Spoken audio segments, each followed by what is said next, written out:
Well, the first thing to say really is that the vast majority of the processing time we spend is on rendering. And so that means the vast majority of our cost on those things is revolves around rendering. So it's a big focus for us because we spend so much money doing rendering all the time.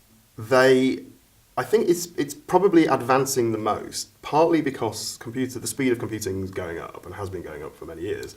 But you reach sort of certain tip-over points where algorithms that previously weren't computationally feasible to use in production suddenly become practical to use. So I think rendering is probably the area that's advancing the most and is the most visible outside a company. You can see that the quality of rendering goes up and the methodology we're using is significantly changing at a much greater pace than the other parts of our business. Probably at the other extreme, I think rigging and the technology around that is probably been the most stable. And occasionally you have increments, we'll improve our tissue simulation, for example. But it proceeds at a slightly slower pace because it's closer to what the animators want to do, and so you're providing controls to things, and those aren't a function of the computing power. I would say the decisions we make, the way that we prioritise things, is a decision made with myself, the heads of production, the lead VFX supervisors, and lead CD supervisors. It's kind of a collective decision-making process we go through, where R&D can say, look, we can do these things for you because we think you will need these in upcoming shows, and shows will say, okay, that's great, but we also need X, Y, and Z for this show that's coming up, and we're worried about our efficiency in a particular area. One of the great examples of that being fur simulation that we have our own fur simulation system, but we have a number of shows going through where we have lots of furry characters wearing clothing. And so that was something we thought, well, it kind of works, we'd be okay with that. And the show's like, well, no, we kind of want to crew it in a way and do a lot more automated stuff and less filing. And so that's a good example of a show coming to R&D and saying, we've got a need, can we sort of put a bit of effort into that? So it's a balance, really. It's not like R&D on its own goes off and does something that's, hey, we've got this great new idea, we can do this for you. There's sort of a balance between sort of us suggesting, look, we think you'll need this technology, or this has become doable, we think you'll need these on these shows, we'd quite like to implement it to prove it to you. And also, that's us arguing for things forward, and also the shows are asking us to do things. So it's kind of a balancing act. Probably on average, it's about 50-50 about what we're doing. It's either half of us developing technology, anticipating the needs of future shows, or improving our existing tools. And then the other half of it is basically doing things for a show.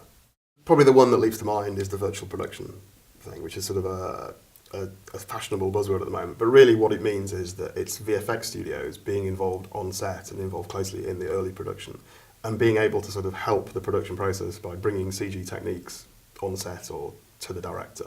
I think that's probably the biggest thing. It's been building for a few years. It's just that none of us have quite figured out anything that works for all the shows. We all tend to have to develop technology for things that a particular show like Gravity, say, will require a particular set of tools to allow the director to work more pleasantly with CG, but that won't necessarily be the case for other shows. But you can see it coming. You can see a point where studios realise it's actually cheaper to involve the CG guys earlier because we can help people make decisions much, much earlier in the pipeline and save money that way.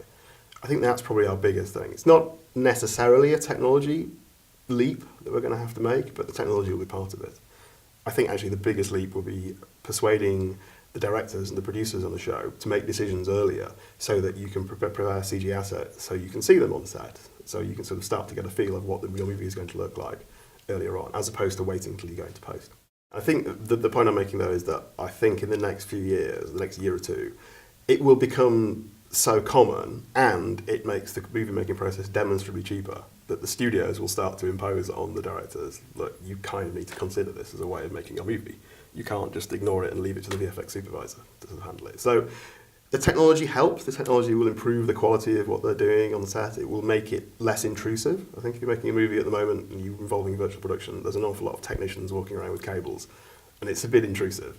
I think that will sort of, as the technology improves, that will become less of a nuisance to them. I think that's the technology side of it. And also the speed and the way that you can iterate, I think will sort of help the director work out whether they're heading in the right direction or not. The hard bit, and the bit that we struggle with all the time, I think, is effects.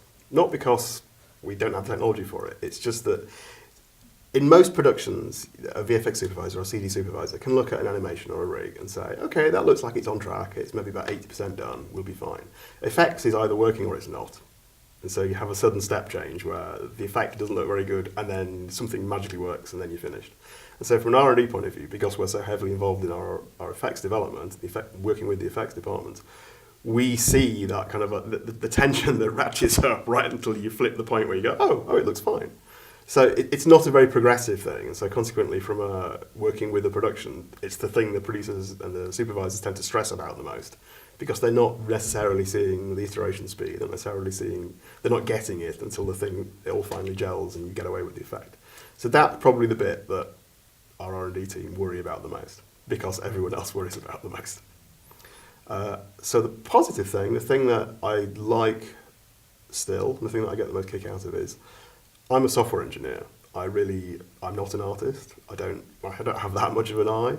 So I still, no matter how many years I've done this, get a kick out of writing technology and seeing artists do things with my tools that I had no idea they'd be able to do that. So it's still nice. It's like, as a programmer, there's not many industries you could work in where you get that sort of the buzz out of seeing your technology or your work used in a way you weren't expecting, and to make images that look pretty. And it's still nice. It sounds very cheesy to say it, but it's still one of the sort of the perks of the job. This is my first time at FMX. I think I've been to SIGGRAPH 14 times, but I've never managed to get to FMX. So this is my first visit, so it's cool.